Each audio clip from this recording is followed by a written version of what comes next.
Medsan, importador exclusivo de GPC, brinda productos registrados en COFEPRIS, además de otras certificaciones mundiales. Contamos con las líneas de cadera, columna, clavos y placas de última generación. Los invitamos a registrarse en nuestra página web para ganar uno de estos premios. Para el tratamiento de fracturas periprotésicas, Madison Orto presenta Sistema de placas cable LCP con agarre trocantérico Marvel. Sus orificios integrados para la fijación del cable proporcionan una sujeción más precisa. Madison Orto, innovación y tecnología al servicio de la salud.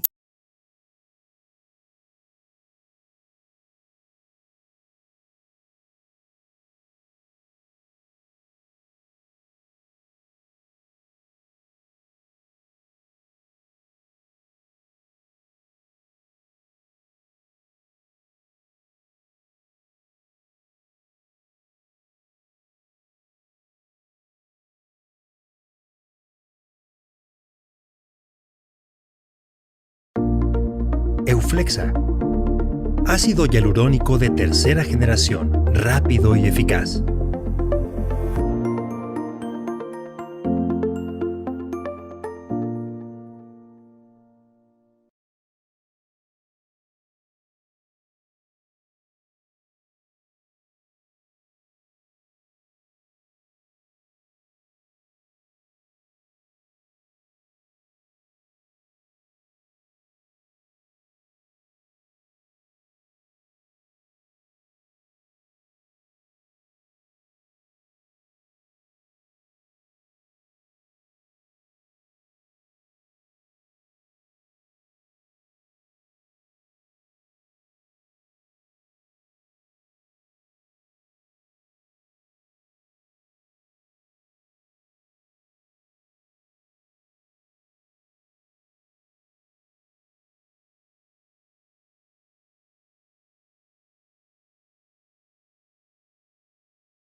Hola, estimados colegas, me da mucho gusto saludarlos y compartir con ustedes este tema tan importante en la actualidad.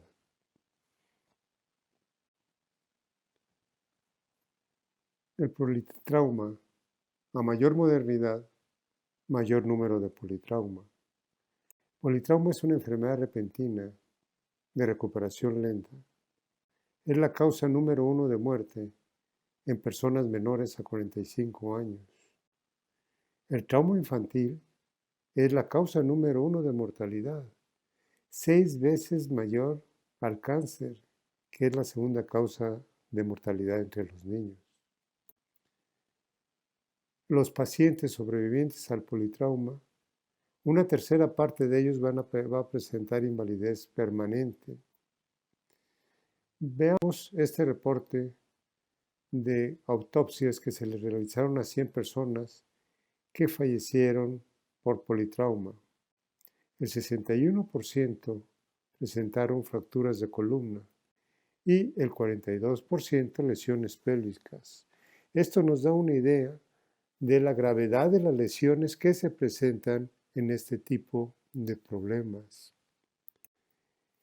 Debemos de tener precaución desde el manejo inicial y el tratamiento debe de empezar en el sitio del accidente.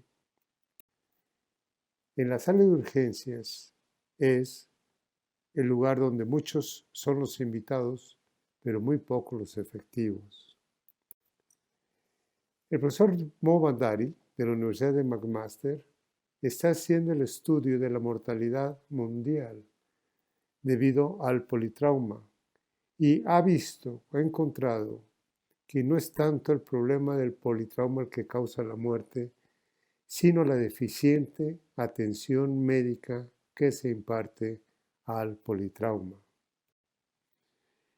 En el manejo del politrauma no hay un lugar para el médico orquesta. Debe de ser un equipo multidisciplinario. Grandes avances ha pasado con el manejo del choque, la determinación de gases arteriales, el ventilador respiratorio y no olvidemos que los pacientes que están en coma también necesitan un apoyo nutricional. Uno de los mayores problemas que tenemos es en urgencias porque el daño que grita más, recibe más. Y esto nos va a dar lugar a la presencia de lesiones desapercibidas. Hay reportes de autopsias en politrauma que presentan hasta un 34% en la incidencia de lesiones desapercibidas. La mayoría de estas lesiones desapercibidas ocurren en el área de urgencias o en la unidad de cuidados intensivos. Hay pacientes de alto riesgo, como son aquellos que tienen un índice de severidad severo o un bajo grado. Los factores que contribuyen a que haya lesiones desapercibidas es el nivel de conciencia, el examen inadecuado, la mala interpretación de exámenes. Tenemos que reducir el índice de lesiones desapercibidas poniendo atención a los pacientes inconscientes e intubados con politrauma y lesión cerebral. Recordemos que el trauma craneoencefálico es la causa número 1 de mortalidad en el politraumatizado. Y no olvidemos que en las fracturas de pelvis tenemos al asesino silencioso, esa hemorragia que está en el retroperitoneo y que gradualmente está haciendo mayor la gravedad del paciente. Más de la mitad de los pacientes de politrauma presentan fracturas y debemos de prestar atención a la morbilidad de esas fracturas. El tipo de fractura, es expuesta, no es expuesta, compromete la circulación o no compromete. Uno de los principios más importantes en el manejo del politrauma es la estabilización primaria de los huesos largos. Esto tiene mucha relación con la insuficiencia respiratoria y con el embolismo graso, por lo que debemos estabilizar a los pacientes para disminuir estas complicaciones. Veamos el caso de una fractura de fémur aislada. Va a presentar entre 0.5 a 2% de embolismo graso, pero en el politrauma, una fractura de fémur puede representar hasta el 5 o 10% de embolismo graso. El politrauma requiere una fijación, una estabilización inmediata para poder disminuir las complicaciones que presenta este cuadro. Veamos los trabajos de Riska. Hizo dos grupos. Un grupo que tenía el politrauma, se le colocó en tracción, y otro grupo que tenía fracturas que se estabilizaron quirúrgicamente. En el primer grupo, en el que tenía tracción, se presentó el 22% embolismo graso, mientras que en el grupo que se estabilizaron quirúrgicamente, solo el 4.5% presentó embolismo graso. También nos presentan el trabajo de 211 pacientes politraumatizados con fracturas de huesos largos, estabilizados. Solamente 1.4% presentó datos de embolismo graso. Aquí podemos ver la gran diferencia que existe cuando se hace la estabilización inmediata o bien se mantiene el paciente en tracción por 10 días. Con la estabilización inmediata va a disminuir los días de terapia ventilatoria, van a disminuir los días en la unidad de cuidados intensivos, la hospitalización va a ser menor y las complicaciones de la fractura van a ser menor. Entre 132 pacientes que presentaron fractura de huesos largos, hubo un retardo en la estabilización mayor de 24 horas. La insuficiencia respiratoria se presentó 5 veces más frecuente. Recordemos que son mecanismos de alta energía que requieren estabilización. ¿Y qué nos va a proveer la estabilización? Las ventajas: disminuir el dolor, reducir el trauma subsecuente, aplicar menor dosis de analgésicos potentes. Podemos sentar tempranamente al paciente. Esto nos va a ayudar a que la presión abdominal no nos va a afectar la mecánica ventilatoria y va a haber un menor riesgo de embolismo. Debemos estabilizar todas las fracturas dentro de las primeras 24 horas en el politrauma y si no es posible el manejo debe ser en la unidad de cuidados intensivos. El manejo inmediato del trauma óseo debe ser estabilizar fracturas, reducir luxaciones y limpiar fracturas expuestas. La estabilización temprana disminuye el alto índice de complicaciones. Recordemos que las lesiones de alta energía van a causar una implosión o es una implosión interna con gran lesión de tejidos y por consecuencia mayor lesión de tejido muscular, tejido vascular. La estabilización lo más pronto posible va a disminuir las complicaciones y debemos de hacer todo lo necesario para evitar las lesiones desapercibidas, haciendo investigación y exploración exhaustiva de pacientes con politrauma para disminuir las lesiones desapercibidas. Todavía es viable el dicho de Sir William Gissing que decía, tenemos que examinar, reexaminar y reexaminar y reexaminar al paciente para evitar la presencia de las lesiones que pasen desapercibidas. Muchas gracias por su atención.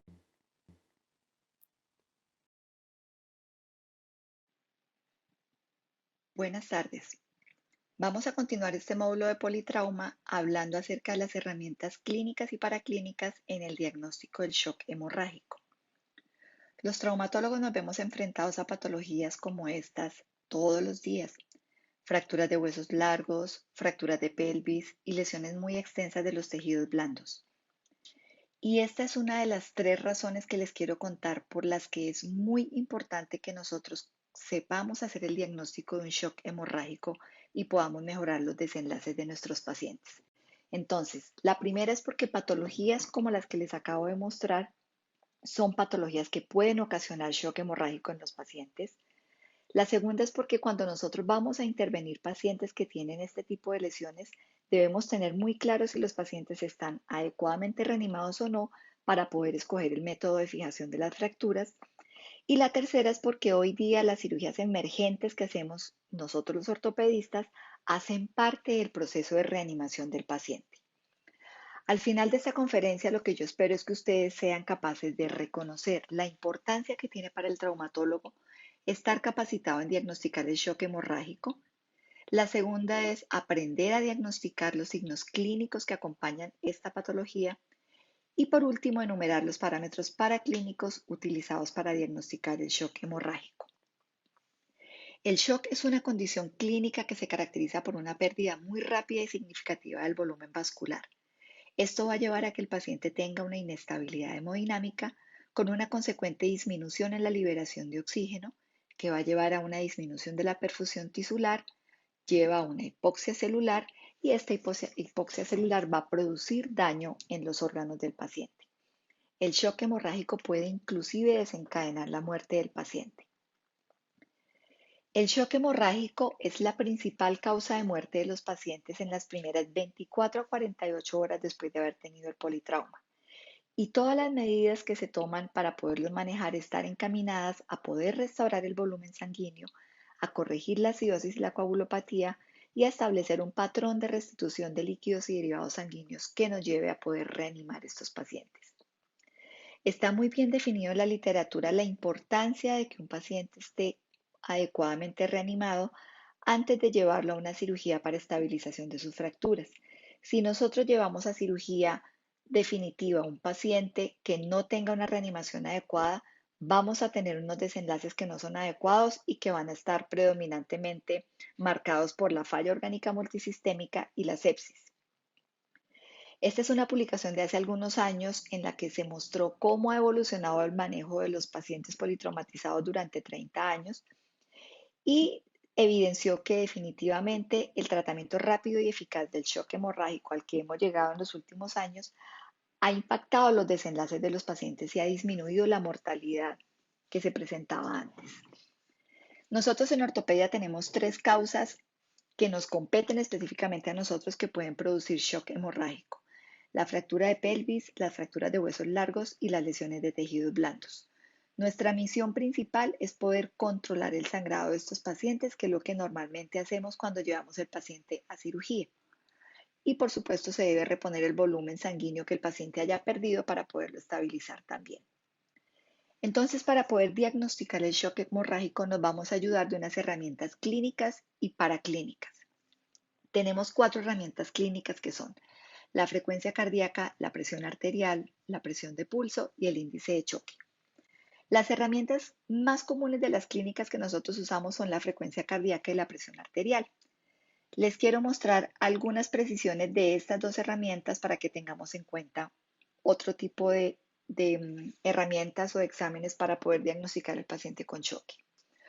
Un paciente con un choque grado 1, o sea, un paciente que ha perdido hasta 750 centímetros cúbicos de su volumen sanguíneo, es un paciente que aún tiene su presión arterial normal y la frecuencia cardíaca en muchos casos todavía está por debajo de 100. Y un paciente que tenga un choque grado 3 es un paciente que apenas en ese momento, cuando ha perdido casi 2000 centímetros de su volemia, comienza a disminuir la presión arterial. ¿Eso qué quiere decir? Que estos 2 indicadores clínicos, la frecuencia cardíaca y la presión arterial, no se alteran precozmente en los pacientes con shock hemorrágico, entonces probablemente debamos tener otras herramientas que nos ayuden a hacer el diagnóstico mucho más rápido. Y esas 2 herramientas son la presión de pulso y el índice de choque. La presión de pulso no es más que la diferencia entre la presión arterial sistólica y la presión arterial diastólica. Esta es una medida que es directamente proporcional al volumen de sangre que se expulsa desde el ventrículo izquierdo y es inversamente proporcional a la elasticidad de la aorta. En un paciente que tenga una presión arterial de 120/80, si tomamos el 120, que es la sistólica, y le restamos el 80, que es la diastólica, nos va a dar un valor de 40.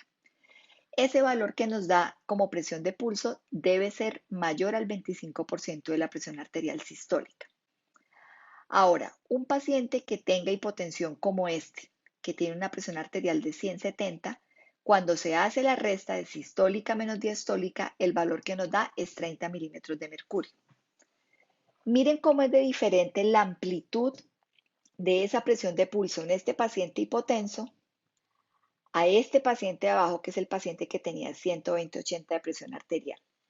Esa disminución en la amplitud de la presión de pulso es lo que debe llamar nuestra atención a que el paciente probablemente se está deteriorando y solamente está moderadamente estable, compensando con sus mecanismos fisiológicos, pero es un paciente que, si se está volviendo más angosta esa línea de presión de pulso, quiere decir que el paciente se está deteriorando y probablemente va hacia el shock hemorrágico. La segunda herramienta es el índice de choque, que es la integración de 2 variables fisiológicas que son la frecuencia cardíaca y la presión arterial sistólica. El índice de choque se utiliza para definir una pérdida sanguínea mayor y lo que se hace es dividir el valor de la frecuencia cardíaca sobre la presión arterial sistólica.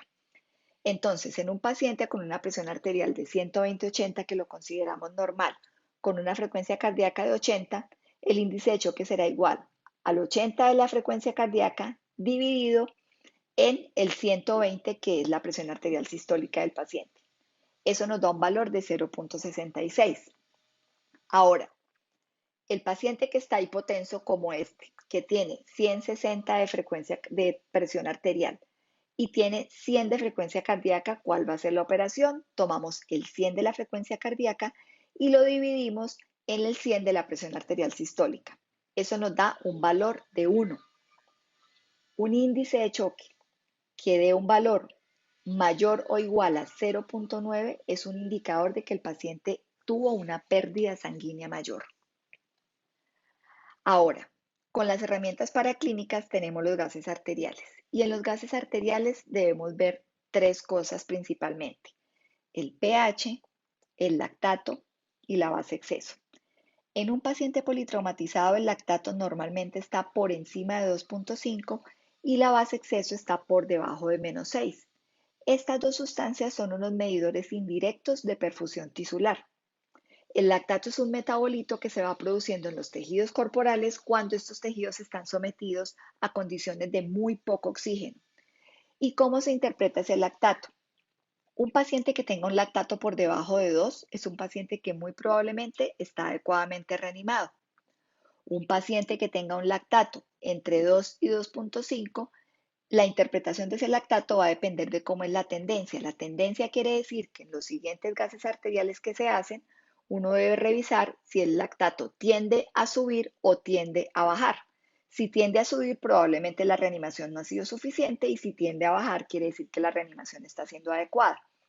Y un paciente que tenga un lactato mayor de 2.5 es un paciente que se considera que no está reanimado aún.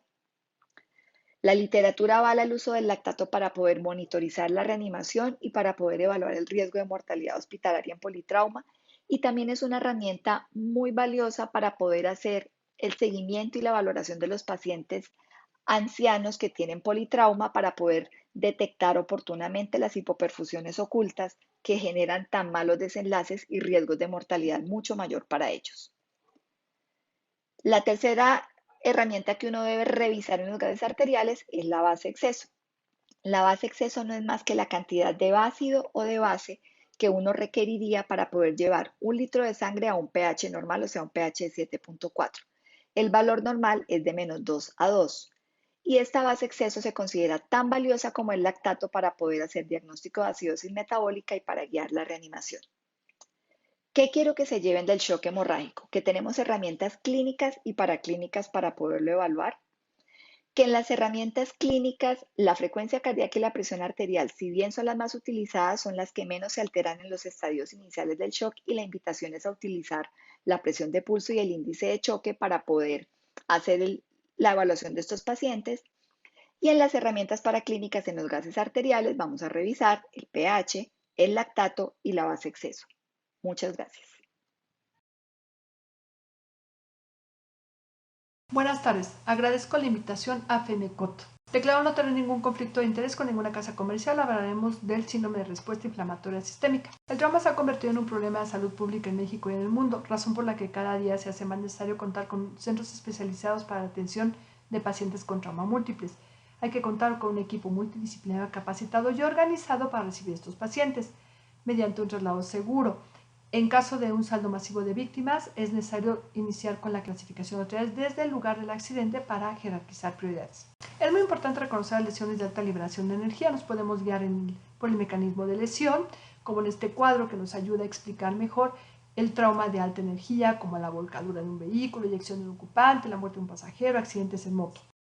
Reconocer que estamos ante un paciente politraumatizado que presenta lesiones múltiples, las cuales vamos a clasificar según su gravedad por segmentos. Tomamos las 3 principales, las sumamos al cuadrado y nos dará un índice de severidad de lesiones que, si suma 17 o más, nos indica politrauma.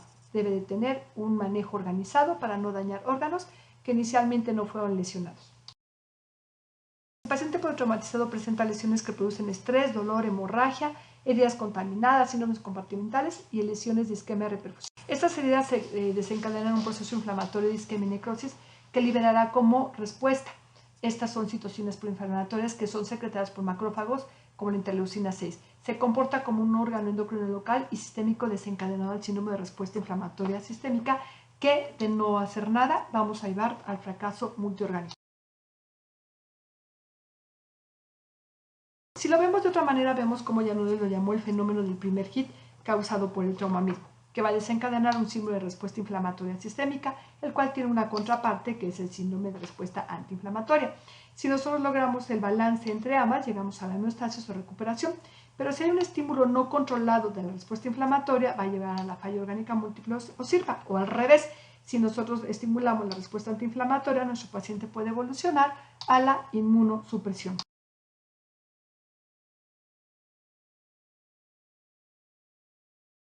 Se ha acuñado el término control del daño ortopédico, que es una gran herramienta para pacientes críticos.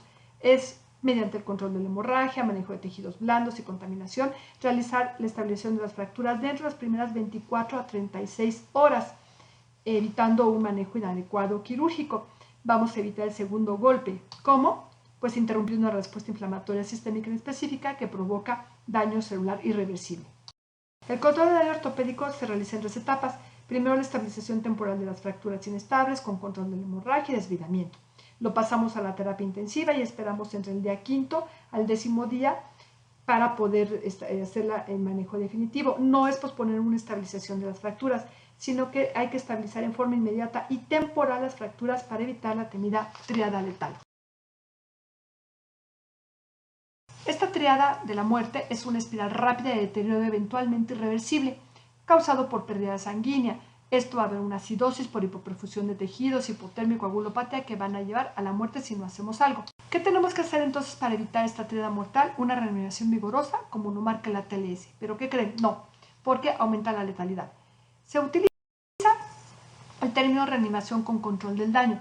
Si conocemos la naturaleza del sangrado mediante un autocontrol transitorio de la hemorragia por la formación de un coágulo blando, como por ejemplo en la pelvis, podemos mantener al paciente mediante una hipotensión permisiva y una reanimación retardada. Vemos cómo los paramédicos tienen que transportar a un paciente grave con aparente lesión inestable de la pelvis para salvarle la vida. Hay que evitar que se exsanguine. Restaurar la perfusión tisular y solamente cuenta con una solución fisiológica de 250 mililitros. Entonces, si saben que estas lesiones vasculares controladas, ellos les pasan grandes soluciones, ¿qué va a pasar? Van a romper el coágulo, va a haber un resangrado y puede morir el paciente delante de nuestros ojos. Por lo que ellos realizan una resucitación con control de daños mediante el control de la presión arterial hasta que se pueda detener el sangrado en un quirófano. Así, la hipotensión permisiva se realiza mediante fluidoterapia restrictiva para lograr una reanimación hemostática sin romper los coágulos, pero garantizando siempre la perfusión a órganos vitales. ¿Cómo lo logramos? Vamos a mantener la presión sistólica entre 80 y 90 milímetros de mercurio, reanimando esto con pequeños bolos de solución salina. ¿Cómo sabemos que mantenemos esta presión? Si baja, el pulso periférico radial ya no lo vamos a sentir, o si el paciente empieza a perder estado de conciencia. Si lo tenemos, esto nos está garantizando perfusión en pulmón, corazón y cerebro. No se recomienda en pacientes geriátricos con trauma craneoencefálico o embarazo. El cincho pélvico ha ido cobrando cada vez más valor, así como lo hace el collarín cervical en el arsenal de los paramédicos. Se coloca a nivel del trocánter mayor y vemos cómo con esta simple maniobra podemos lograr cerrar el anillo pélvico.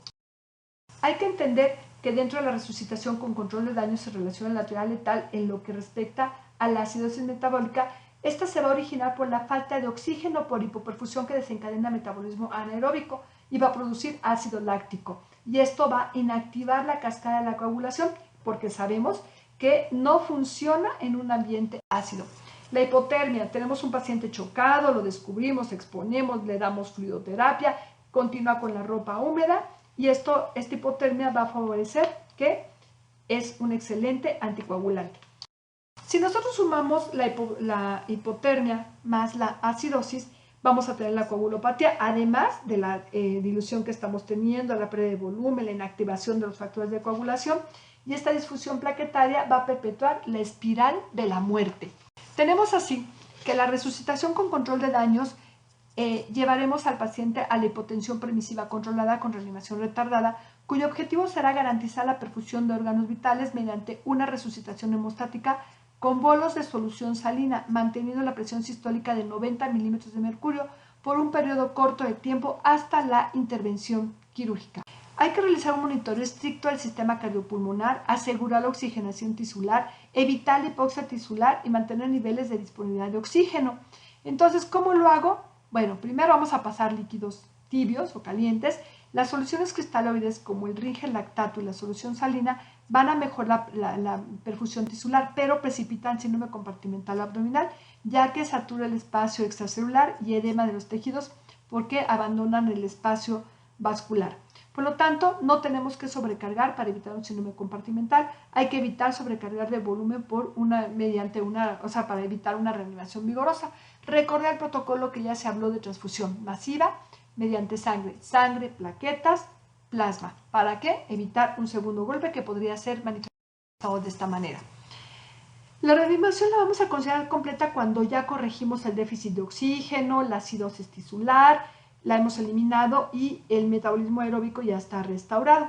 Pero tenemos el lactato que nos va a ayudar en la toma de decisiones y vemos que si tenemos de menos de 2, pues podemos hacer una osteosíntesis definitiva como el enclavado. Si está entre 2.5 a 2, mejor esperamos, evaluamos, pero si tenemos un lactato de 2.5, hay que hacer un control del daño ortopédico. Tenemos fracturas bilaterales de fémur. Sabemos que la fractura bilateral de fémur es el hueso que más frecuentemente se fractura en el politrauma y que está asociado a más complicaciones pulmonares. Además, la mortalidad se duplica en forma exponencial cuando es bilateral. El sangrado de cada uno de ellos es entre 800 y 1200. Si lo sumamos, podemos tener un choque clase 3, por lo que será mejor reanimar con sangre. Hay que evaluar el estado clínico del paciente y realizar una estabilización temporal inmediata en cuanto a las condiciones hemodinámicas de nuestro paciente así lo permitan. La resucitación para el control del daño, que es una hipotensión permisiva, puede ser utilizando los conceptos como resucitación para el control del daño. Esto nos va a ayudar a estabilizar temporalmente al paciente para evitar un segundo golpe y poder seguir con paciente vivo para poderlo trabajar. Hay que tener muy en cuenta las prioridades y el momento de la cirugía, dependiendo del estado fisiopatológico en el cual se encuentre nuestro paciente. Esto nos va a dar la oportunidad de poderlo valorar en forma adecuada. 2 preceptos: entender la lesión y sus consecuencias, ya que la reacción sistémica del trauma es invisible. Y vean lo que dijo Hunter en 1794. Durante el trauma existe un proceso de especial importancia que no pertenece al daño, sino al intento de cura. ¿Qué llevamos a casa? Hay que hacer un tratamiento efectivo y adecuado, ya la primera. Hay que prevenir complicaciones tanto locales como sistémicas graves. Hay que hacer una reanimación inmediata y adecuada, con una estabilización temporal de las fracturas dentro de las primeras 36 horas. Es importante conocer la hipotensión permisiva y la reanimación retardada, como con una resucitación hemostática para el control de la hemorragia. Tenemos que clasificar al paciente de acuerdo a su estado fisiológico. Esto es dinámico y va cambiando de tiempo en tiempo. Evitar procedimientos quirúrgicos prolongados y siempre hacer una estabilización inmediata de todas las fracturas de manera temporal. Muchas gracias por su atención.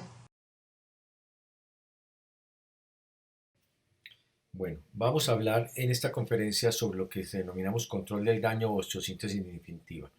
La controversia sería mirar la evolución de los conceptos de control del daño cuando se haría una cirugía definitiva segura o un control del daño en resucitación. La pregunta es cuándo y cómo fijar las fracturas en los pacientes politraumatizados, y la controversia es cuáles son las indicaciones para realizar un control del daño. PAPE establece que los pacientes inestables, in extremis, deben de ser realizado un control del daño para evitar ese second hit que tanto problema tenemos con el paciente politraumatizado. Debemos de conocer entonces cuál es el paciente borderline, lo debemos de identificar y tener en cuenta varios de estos factores, como son si el paciente tiene una fractura bilateral, si hay evidencia de trauma pulmonar, y si cumple con alguno de estos 3 factores podemos estar hablando que estamos ante un paciente con borderline. Este flujograma nos muestra entonces la forma como nosotros deberíamos abordar y tratar a esos pacientes politraumatizados, determinando la inestabilidad o inestabilidad del paciente y de allí el control del daño o la osteosíntesis definitiva. Sin embargo, algunos reportes de la literatura hablan en contra del control del daño y indican que producen una prolongación de la estancia hospitalaria, que se requiere un mayor número de cirugías, que hay un aumento de la infección en la conversión de la fijación externa a la fijación interna, aumento de los costos y también que hay un sobreuso del control del daño en pacientes que realmente no necesitarían realizar este procedimiento. Miramos este artículo en el cual nos está hablando ya de que una muy buena resucitación del paciente, un muy buen manejo inicial del paciente nos evita ese distrés del síndrome respiratorio, aún sin el uso de control del daño. Y el otro concepto es el cuidado apropiado temprano, en el cual va a determinar el tiempo y el tipo de fijación de las fracturas basado en la respuesta a la resucitación del paciente. ¿Y qué debemos de tener en cuenta para esto? El lactato es una medida indirecta de la perfusión tisular o de la perfusión oculta. Y vemos acá en el semáforo que en la parte roja, si el lactato está por encima de 2.5, debemos de tener la cirugía definitiva de hacer un control del daño. Si el lactato está entre 2.5 y 2, el manejo depende de la evolución del paciente, y el lactato menor de 2 debemos de hacer una osteosíntesis temprana definitiva. Si nosotros entonces tenemos una muy buena respuesta a la resucitación del paciente, el tiempo de la fijación va a ser inferior y probablemente no va a requerir inclusive un paciente control de daño. Las dudas van en cuál es el mejor abordaje, si fijar las fracturas inmediatamente o hacer un control del daño, y qué criterios podemos nosotros utilizar para tomar esta decisión, qué es lo que es realmente importante. Y debemos de conocer que un paciente politraumatizado hace una reacción inflamatoria y que se produce una alteración fisiológica que si nosotros lo sometemos a un segundo procedimiento quirúrgico vamos a tener lo que denominamos un second hit. El control del daño se debe realizar en el paciente que no está lo suficientemente estable, pues este control del daño puede salvar la vida del paciente. Entonces, de acuerdo al estado fisiológico del paciente, debemos hacer una estabilización temporaria menos invasiva con la fijación externa, porque esto nos va a ayudar a salvar la vida del paciente.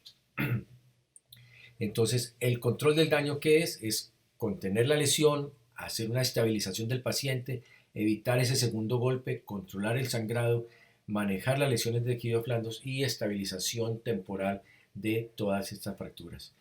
¿Cuál es el problema que nosotros tenemos? Que debemos de identificar en sala de emergencias quién es el más probable paciente que desarrolle complicaciones, porque no todos los pacientes evolucionan igual. ¿Y qué podemos tener para esto? Marcadores inmunológicos, como identificar qué pacientes podrían tener el riesgo de complicaciones traumáticas mediante mediadores de la actividad inflamatoria, mediante mediadores de la actividad celular, de marcadores genéticos, pero definitivamente en América Latina estas pruebas genéticas y estos marcadores inflamatorios no están, o casi podría decir que no están disponibles en ninguno de nuestros países. Tenemos otros factores como los scores del ISS, la ISS, que nos van a ayudar a la valoración del paciente, pero no existe un único puntaje efectivo para ayudar al cirujano a la toma de decisión. Entonces, ¿cómo tomamos la decisión? Básicamente, la decisión es clínica. Hay que mirar bien las condiciones fisiológicas del paciente, todos sus exámenes de laboratorio, mirar el trauma que recibió el paciente, si es un trauma de alta energía, cuántos huesos están comprometidos, y de acuerdo a eso nosotros tomamos la decisión si realizar un control del daño para evitar el segundo hit de trauma en estos pacientes, en los cuales van a estar en una fase de hipotensión, coagulopatía, hipotermia, hipoxia o con una severa contusión pulmonar. Y esta es la forma como nosotros podríamos dividir los pacientes en estables, borderline, inestables, inciertos o in extremis. Entonces, basado en eso, nosotros vamos a definir si vamos a hacer control del daño o vamos a hacer una estabilización definitiva. Y básicamente, de acuerdo al protocolo de Hannover, el paciente que es estable es el paciente en el cual nosotros podemos hacer una estabilización o una osteosíntesis definitiva inmediata, porque nos va a prevenir que el paciente progrese a hacer un embolismo graso, a hacer una dificultad respiratoria, a que termine con una ventilación mecánica y un tiempo en UCI y una sepsis y una muerte. Vemos un caso de un paciente politraumatizado de 27 años con fractura de tibia, fractura de fémur, fractura del cuello femoral, lesión de las sínfisis púbicas, en el cual la saturación de oxígeno es de 96, frecuencia respiratoria de 30, una temperatura de 36.5, es un paciente estable. Entonces nosotros podemos hacer una osteosíntesis definitiva en este paciente con múltiples fracturas, lo que denominamos un cuidado total temprano, hacer la osteosíntesis del cuello femoral, del fémur, de la sínfisis púbica, y llevar a un paciente a una evolución excelente como este, que tiene 7 años de posoperatorio con una excelente función de las extremidades. Siguiendo con el protocolo de Hannover, entonces hablamos de los pacientes inestables, in extremis, en el cual está indicado completamente hacer un control de daño en estos pacientes. ¿Y por qué? Porque estos pacientes inestables tienen un trauma con una disfunción orgánica severa. Estos pacientes necesitan equilibrio, necesitan una estabilización, necesitan tratamiento, y este paciente no puede tolerar un nuevo estrés inmediato. Entonces debemos hacer un control del daño en espera de que mejoren las condiciones generales del paciente. ¿Qué es lo que logramos con el control del daño? Vamos a estabilizar las lesiones musculoesqueléticas de forma inmediata pero temporal, tratar las fracturas expuestas, descomprimir los compartimentos y reparar las lesiones vasculares. Tenemos este otro caso, un paciente con politrauma, 37 años, con fractura expuesta de fémur, fractura de tibia, una severa lesión de la pelvis, un trauma torácico, un hemoneumotórax, y que si miramos el análisis de los exámenes de laboratorio vemos que es un paciente con hemoglobina de 6, con una temperatura de 35, una disminución de las plaquetas, el lactato está en 5, con un TAC, con un trauma pulmonar severo y múltiples fracturas, y este paciente definitivamente necesita un control del daño, hacer una fijación externa de todas sus fracturas, esperar que el paciente mejore de sus condiciones para luego hacer una osteosíntesis definitiva y tener una evolución a los 10 años del paciente con una excelente función.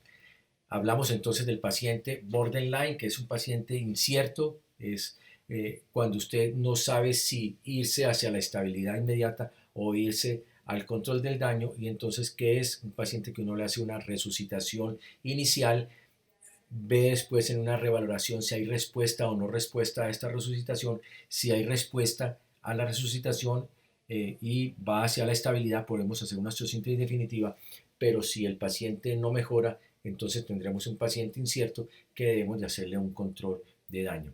En resumen, la osteosíntesis definitiva y el control de daño son métodos valiosos.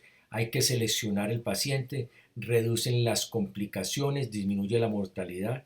La respuesta inflamatoria es la clave a evitar en el primero y segundo golpe. Acuérdense que cada paciente tiene una respuesta individual a su politrauma y que uno debe de valorar la cantidad de cirugías que uno va a tener que realizar en el paciente, el tiempo de realización, para determinar si hace una osteosíntesis definitiva o hace un control del daño. Reconocer el paciente incierto, use un fijador externo que sea el más simple posible pero efectivo. No olvide la ventana inmunológica en el momento en que usted va a hacer el segundo procedimiento quirúrgico. No cause más daño con la realización de control del daño que no es necesario. Tener en cuenta que es una fijación temporaria, pensar en la posición de los pines, utilizar la técnica más adecuada, mirar la forma en que coloca los pines para que no interfieran en la cirugía definitiva, y recordar que cada paciente se debe individualizar y determinar qué complicaciones podría tener de acuerdo al tratamiento definitivo o al tratamiento temporal. Muchísimas gracias.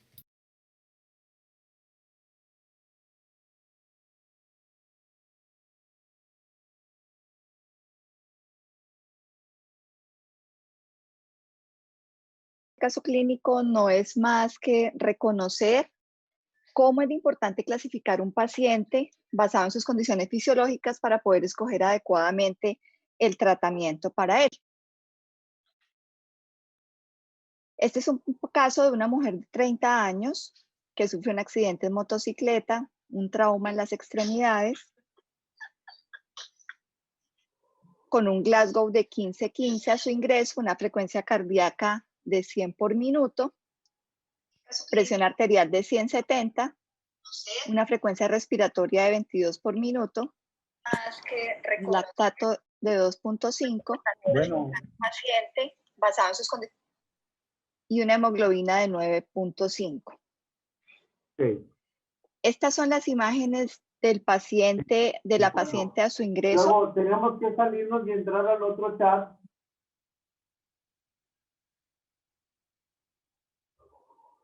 Al de las 19. Ok, ¿salimos de acá? Ok, bueno.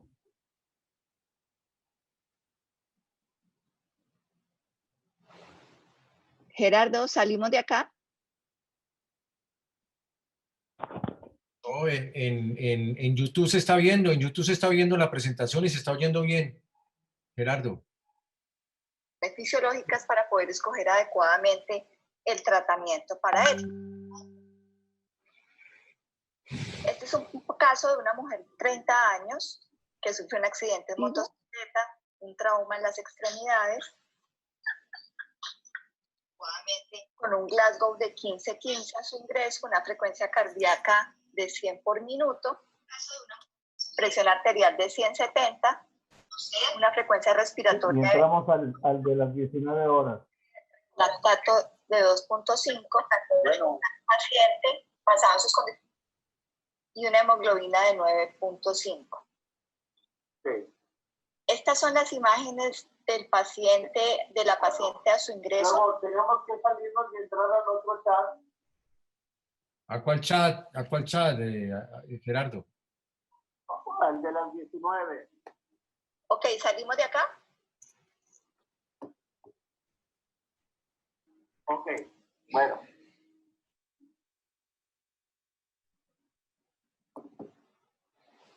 Gerardo, dame la indicación, sigo por acá, nos vamos a cambiar de chat. Sí, tengo entendido que salimos de este y entramos al de las 19 horas. Para Pero, presentar el caso en ese... Gerardo, pero en YouTube se está viendo la presentación de Claudia. Sí, Sí. sí, sí.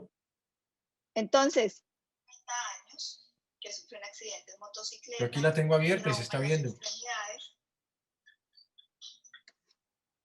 Con un Glasgow de 15-15 a su ingreso, una frecuencia cardíaca de 100 por minuto, presión arterial de 170, una frecuencia respiratoria de 22 por minuto, lactato de 2.5.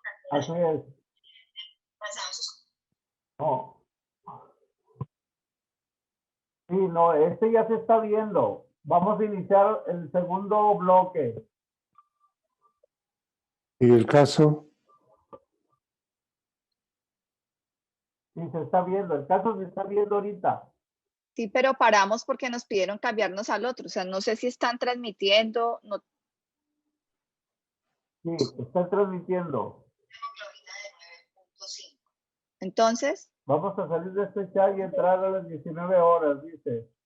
Pregunto.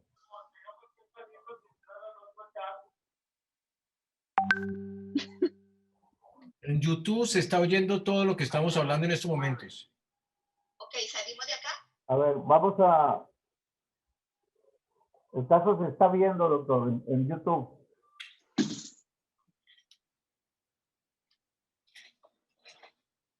Gerardo, salimos de acá. Salimos. En YouTube se está viendo, la presentación y se está oyendo bien. Gerardo. Fisiológicas para poder escoger adecuadamente el tratamiento para él. Este es un caso de una mujer de 30 años que sufrió un accidente de motocicleta, trauma en las extremidades. Quedan 6 minutos. Es que yo paré porque no sé si hay que salir. No tengo. Presión arterial de 170, una frecuencia respiratoria de... Nos quedan 6 minutos. Continuar la presentación.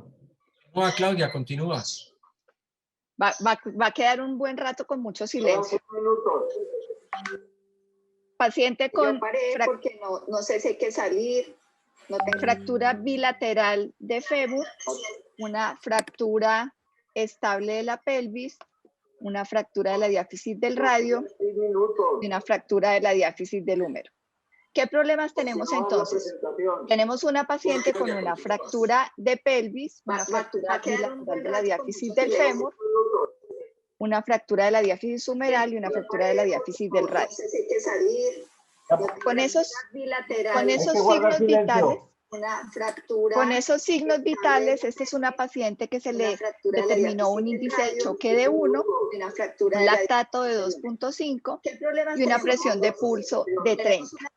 Entonces, ¿es esta una paciente politraumatizada o no? Sería la primera pregunta. Ya el doctor de la Huerta nos habló de la importancia de definir cuando un paciente está politraumatizado y de acuerdo a la última definición del consenso de Berlín, esta paciente no cumplió los requisitos para poderse considerar una paciente que se le determinó un índice de choque de 1, una fractura de lactato de 2.5. Guarden silencio.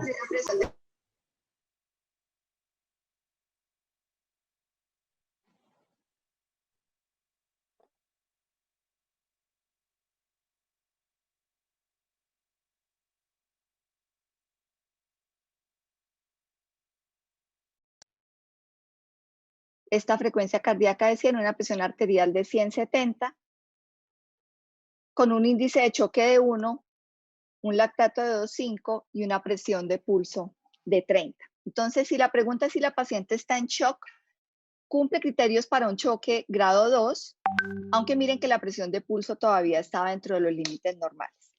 La otra pregunta que se debe hacer uno en un paciente como este es, ¿cómo la vamos a clasificar? De acuerdo a lo que ya nos mencionó José Eduardo en su conferencia, si es una paciente estable, inestable, in extremis o borderline. Esta se considera una paciente borderline. Vimos que uno de los criterios para paciente borderline es fractura bilateral de fémur y básicamente el paciente borderline se define cuál va a ser su tratamiento dependiendo de su respuesta a la reanimación. Si responde adecuadamente a la reanimación, se considera estable y se hace la fijación definitiva de sus fracturas, y si el paciente no responde adecuadamente a la reanimación, se hace una cirugía de control del daño. Para poder definir cuál es el plan de tratamiento en un paciente como este, la clave es la reanimación. Y a esta paciente se le hizo una reanimación con cristaloides de acuerdo a lo recomendado para su choque grado 2 y se obtuvieron estos signos vitales: una presión arterial de 110/70, una frecuencia cardíaca de 90, el índice de choque se logró bajar a 0.81 y la presión de pulso se pudo llevar a 40. Entonces, teniendo en cuenta estos parámetros de reanimación, tendríamos que definir si hacer la fijación definitiva de la fractura, si eso fue lo que decidimos hacer. 8 horas después del ingreso de la paciente al hospital, se le hizo una fijación definitiva de sus fracturas de fémur con este resultado posoperatorio. Y en el posoperatorio inmediato, esta paciente presenta un lactato de 6 y sale para la terapia intensiva, en donde duró 10 días después de la cirugía que hicimos en los fémures bilaterales. ¿Qué pasó entonces con esta paciente? 2 minutos. No cumplía criterios de politrauma, tenía una frecuencia cardíaca que la llevamos de 100 a 90, una presión arterial de 170 a 110/70 e ingresó con un lactato de 2.5 y el índice de choque se logró mejorar.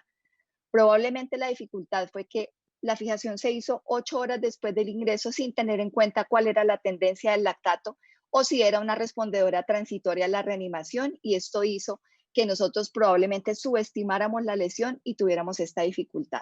En las fracturas bilaterales de fémur, como nos lo habló Frida, es muy probable que si el paciente está inestable o borderline haya que hacer una cirugía de control de daño y tener en cuenta los otros criterios fisiológicos para poder definir si es candidata a fijación definitiva de las fracturas. A los 11 días se le hizo la fijación de sus otras fracturas.